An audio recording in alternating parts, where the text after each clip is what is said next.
state? Cool. Yeah. Is it anything specific or? I'm running the Manchester 10K. I ran it last year when I was injured. Okay. So I need to be in the right frame of mind, and I need to get my thought process in the right way to sort of be happy about running, I think. Okay. So you've run this Manchester 10K before? Yeah, I ran the half marathon last year, but I've been injured ever since. Oh, okay. Yeah. So I'm just back running, but I'm not feeling the love as I should do. Okay. And I think I go out running worried that I'm going to get injured again. So you're running the Manchester 10K. Yeah. That's the objective. Last year you ran the half marathon. Yeah. What was the half marathon? That was the Great North Run. Oh, okay, so you did the Great North Run. Okay.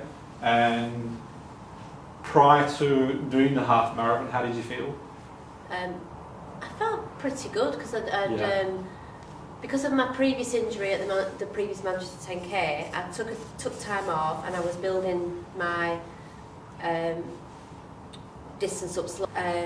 When I go out running, I do find it tough to run, whereas I used to enjoy it before. Okay, yeah. At this moment in time, you find it difficult to run? Yeah. In what way do you find it difficult to run? I don't know. I find that I don't feel as strong as I did do last year. I feel that I go out for a run and my legs are sort of aching, and I get out of breath easier. And I think I shouldn't be, because it was only a few months ago that I ran last time, and I was running distances. Okay. Okay. And in your own mind, you're finding it more difficult this year, training more difficult. And how do you want to find the training? How do you actually want to find? I want to feel that I'm enjoying it. I want to go out for that run and come back and think, yeah, I managed to do that, and it was really good, and get that bit faster like I had done last year. At the moment, I feel like I'm back at starting block and I'm going quite slow. Okay. Is there a time you felt really positive about running? Is there a time you felt really? Probably just before the Great North Run. Before the Great North Run. How did that feel? I felt like I was achieving something. When you were going out for these runs? Yeah. I was losing weight, which was my primary goal when I started running. Okay. And just being able to go out on a long run on a Saturday morning in nice areas made me feel just quite a sense of achievement. Yeah. And you don't get the same sense of achievement now? No, because I'm doing shorter runs and I'm not feeling it the same. Okay. And you'd like to get that sense of achievement back again?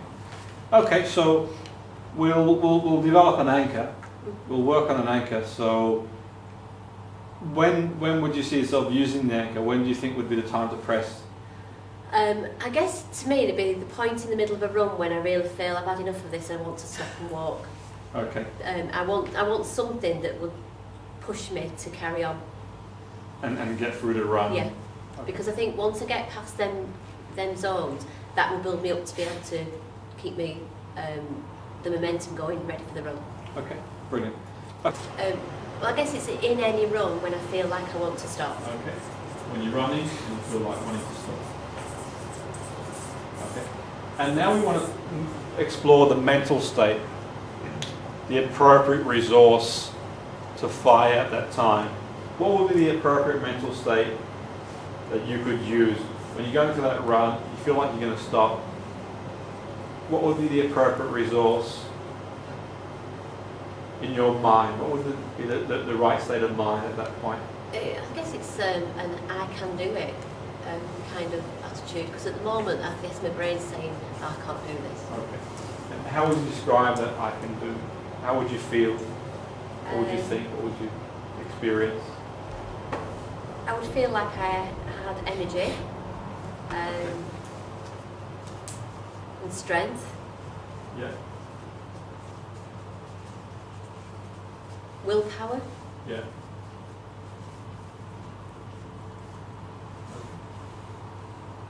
You'll see there's an apprehension for me to put words in Nina's mind. I'm extracting and eliciting what's right for Nina in that situation. There's an apprehension for me to go in and base it on my experience. Because my experience is unique to me, and other people I work with, their experience is unique to them. So the important thing is to elicit from their reality. What do they think is right for them in that situation? What's the event? It could be a run, it could be a presentation, it could be a meeting, it could be anything. The more specific you are about the event, the better. What time is it? Where is it? Who's going to be there? The more you can create a scenario. If you're working with someone that's not specific, it's more generalistic, then that's fine as well.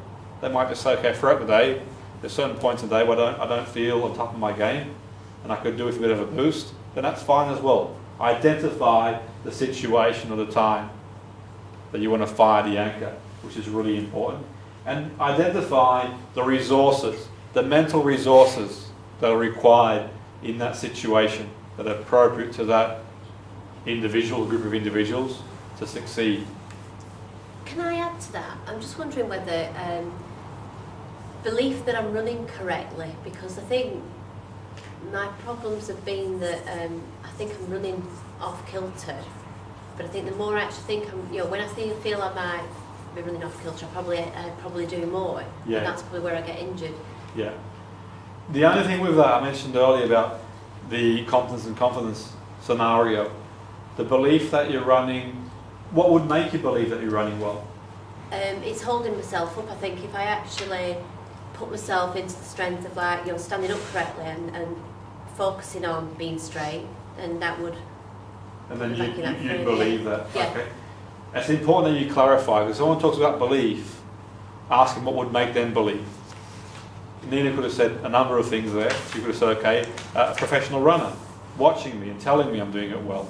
She might have said, okay, it might have been the opinion of somebody else. It might be her own feelings that she mentioned there. And that's really important, see, because there is that fine line between confidence and competence. It's no good me saying, yes, you're running well, you've done it before. I don't know. I don't know if you're running well. I haven't seen you run. And also, the technique that we sort of gauge running is all variable for everybody. Yeah. Some of the best runners in the world have been very unconventional. I would say the best runners in the world aren't textbook runners. I think they find their own way to get through. I think for me it's that when I go out for a run, I mean, I can have moments when I'm enjoying it and I run taller because I'm focusing on, getting my posture correct. Okay. But I think when I'm struggling, when I get to this point, I probably get to be, huddled up and going, oh, this is so hard work. Yeah. So focusing on your posture when you fire that anchor. Yeah. Okay, and that's different to belief. Yeah. And that's why it's important to facilitate and clarify. If we don't clarify and we jump in, then we lose the whole opportunity to set the right state of mind. So we've got that, and we've got the awareness. What I would say is ask the person if there's a time they've experienced that in the past. If you've experienced something before, you can experience it again. Now, it's important that we clarify with the person if there is a time. If there isn't a time they've experienced that, ask them if they've experienced something similar. Ideally, in the ideal world, they've experienced the same resource, doing the same process. Ideal situation. If there isn't a time, then look at other areas of their life. Example, confidence. Someone might say, I don't feel confident delivering my presentation. Have you been confident delivering a presentation in the past? I haven't. Then you might say, are you confident doing something else? Yes, I am, going for meetings. Can you transfer that across to what you're doing? So it's possible you do that. It's also possible you say the scenario, the person says, I want to be confident delivering a presentation. Have you been confident before delivering a presentation? You might say, well, what's confidence to you? In their world, in their reality. And is that the resource that you need? So really bring clarity. If you work with the person and you ask them what resource they need, and they say they want confidence delivering a presentation, for example, and the person says, you ask them, have you been confident before delivering a presentation? They say, not really. And you ask them, well, what does confidence mean to you? And there's no clarity there. Then you could ask them, someone who is confident doing a presentation, what do they think, see, hear and feel? And elicit that. We've got that and we've agreed to that, and Nina's very clear about what she wants to be in her mind. And You talked about experiencing that before in our pre-talk, in that run. You mentioned prior to the Great North Run. We can go back to that time and relive the situation and experience all those feelings. Now, what I will do before we choose to anchor it and choose how we'll anchor it, I'm going to get you to explore those feelings, and if you're happy with that, then we'll proceed. Okay. So if you close your eyes and really relax and go back to that time when you felt the energy, the strength, the willpower, the focus, the positive, and you're running well.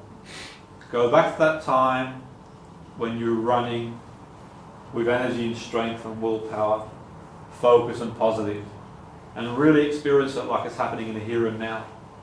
Fully experience that time like it's happening in the here and now. Okay? And just gradually come back in your own time, in your own pace. Is that the right resource?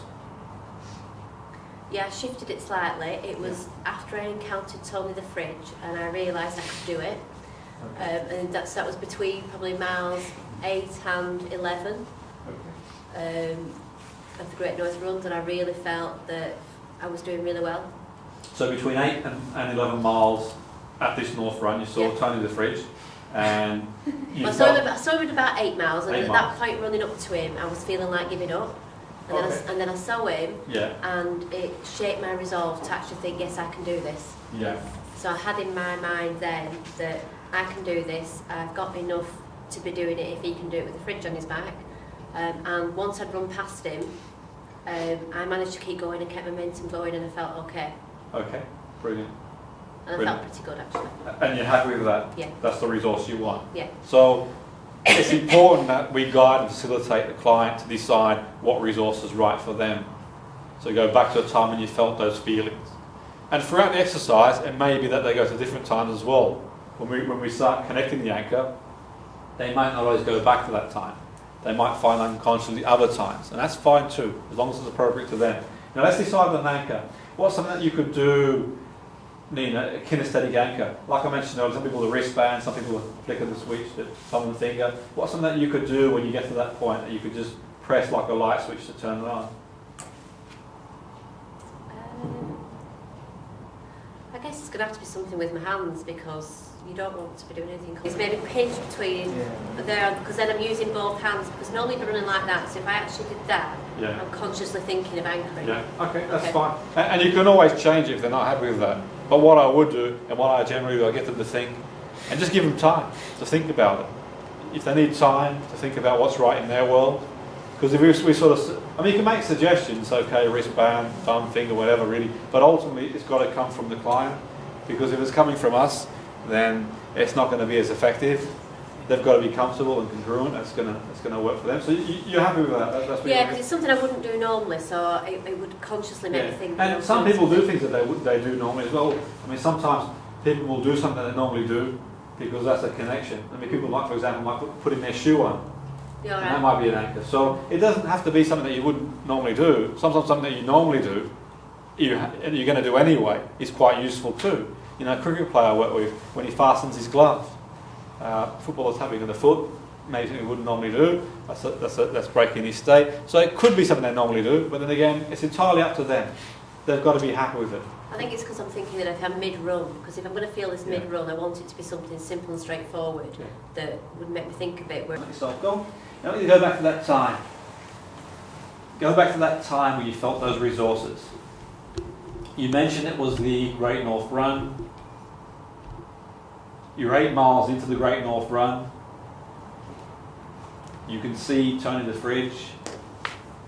And notice how you feel, what you think, and fully engage in those thoughts and feelings. Fully engage that time and re-experience all those thoughts and feelings. Notice what you see, what you hear, what you feel, where you are, what's going on. Really experience those feelings like it's the here and now. When you're at 9 on a scale of 1 to 10, just press your anchor and hold. Okay.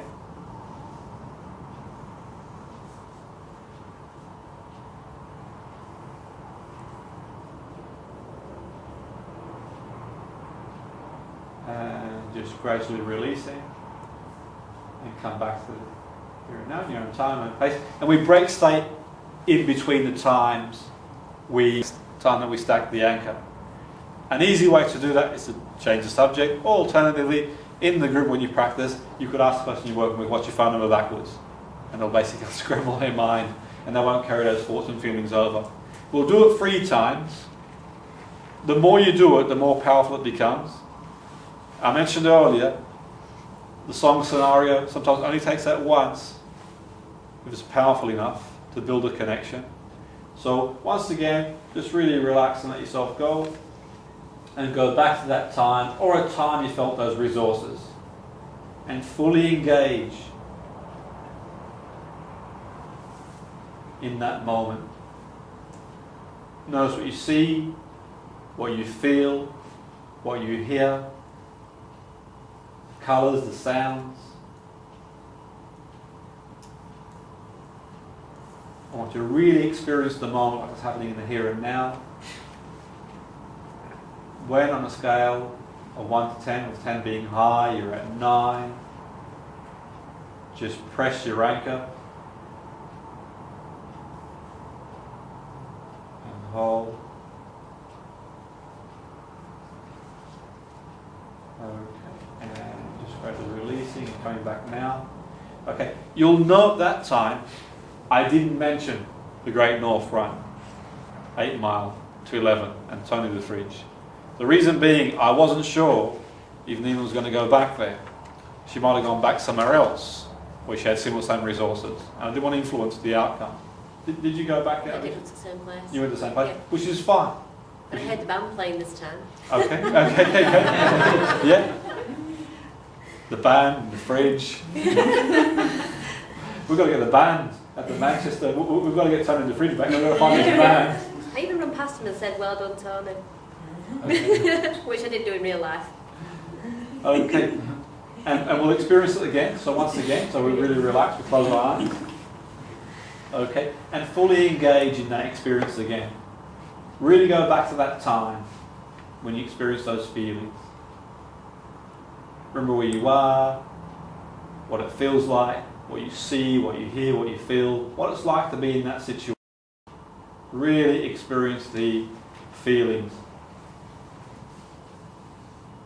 Relive the situation like it's happening in the here and now. Notice what you see, what you hear, what you feel. Really relive the situation like it's happening in the here and now. And when you're at that peak intensity, or getting towards that peak intensity, just press your anchor and hold. And gradually release. Okay. Did anyone notice physiologically any changes? Yeah. In the massive change physiologically? Yeah. Massive change when she associated to the feeling. Did I sit up straight Sat up? up. Yeah, you really, it was like you were there. We could almost hear the band. You could see Tony the Fridge. Well, this time I was approaching the leukemia and lymphoma stand and they were going, "Come on, Nina." There we go. It's all there. We've got to get them to come across the Zoom. So we were creating all those thoughts and feelings. Unconsciously, they're all there. And see, the unconscious mind is very, very powerful when you go back there. They're all there. It's just finding the pin code to get there and revisit the feelings. What we would do after is test the anchor. And the best way to test the anchor is you would ask the person, okay, when you press your anchor, is there a connection building? So I'm going to get you to just test. Just do it now. Yeah, just test it. Is there a connection starting to build? Yeah, I feel myself going straighter. I can feel it building up. Brilliant. I do feel a bit stronger, yeah. Yeah, and that's the important thing. Test the anchor. If the person says there is no neurological connection, ask them 2 things. Is it the appropriate resource? And if they say, yeah, it is the appropriate resource, get them to explore another time, possibly, and just do the process again. If they find the right resource and it's intense enough, it will connect. Just like it connected for Nina there, or is connecting. And then you could go away and practice as well when you get the right resource, and that's important. Finally, what we will do, in an ideal situation, we would recreate the feelings and recreate the environment as much as we could do. So whenever I run the sports course, for example, I'll take people into the environment they're in. So if we've got a golfer, I'll take them to the environment of golf and we'll press the anchor and see if it's making a difference. Or football, practice a free kick. If you don't have the opportunity because they're coming to see you for a session, then you can future pace mentally in their mind. Ideally, if it's possible, recreate the environment, see what happens. If you can't do that, then future pace. And all future pacing is mental rehearsal. Guide them to the time they need the anchor, get them to press the anchor and see what's happening, see if it's working for them. Test it, see how it goes. So I'm going to future pace you, unless you want to go running outside. I'll go for a run tonight, I'll tell you tomorrow. Yeah, okay, yeah. We can all join Nina tonight in a run, and we'll see if it's working. When you say recreate the environment, is it recreating The scenario, the yeah. scenario that Yeah. it has, or the scenario that you want? Where you want to do the So it's anchor, a yeah. future one rather than the one in the past. No, the future one, yeah. Yeah. Let's say, for example, you guys were training someone to do an interview. Yeah. It was not possible to get the boss who's going to do the interviewing. And what you could is maybe mental rehearsal. Yeah. Get them to, like, visually, you guys, with a role play, become the people who are interviewing. Yeah. Person walks in and they press the anchor.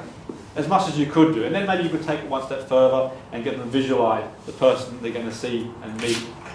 It's just getting it as close as you can as possible, which is important. But obviously, we don't always live in an ideal world. It's not always easy to set something up like that. And if it's not, then just use the mind, which we'll do now. So if you really relax and just close your eyes, and think of a time when you're going to go for a run. Think of a time in the future when you're going for this run. Okay, and just imagine yourself setting off for the run. Okay, you got a time in mind when you're going to go for a run? Okay, and just visualize yourself and think about going for the run. And think about, as you're going for this run, your thoughts and feelings. And just press your anchor when you think it's appropriate.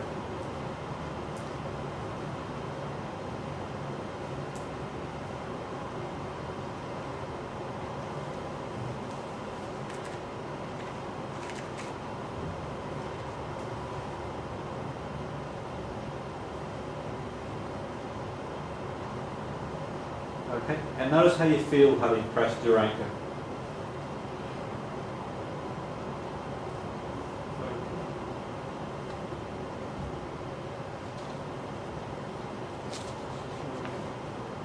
So, you were going for that run.